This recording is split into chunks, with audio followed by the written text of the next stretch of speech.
राज्यभरातील 389 संरक्षित स्मारकांवर आता प्री वेडिंग शूटिंगसह धार्मिक कार्यक्रमांना सुद्धा बंदी असेल।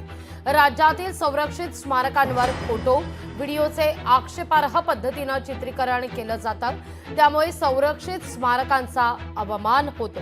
याच पार्श्वभूमीवर राज्यातील 389 संरक्षित स्मारकांवर प्री वेडिंग शूटिंग, धार्मिक कार्यक्रम, लग्न सोहळे यांना बंदी घालण्यात आली आहे। जाहिरात, मालिका, चित्रपटाच्या शूटिंग करता राज्य पुरातत्व वास्तू संग्रहालय संचालनालयाची परवानगी घ्यावी लागणार आहे। मात्र परवानगी न घेता शूटिंग केल्यास गुन्हा दाखल केला जाईल। महत्त्वाचं, त्याचबरोबर 1 लाख रुपये दंड सुद्धा ठोठावला जाणार आहे, अशी माहिती मुंबई इथल्या राज्य पुरातत्व वास्तू संग्रहालय संचालनालयातील सूत्रांनी दिली आहे।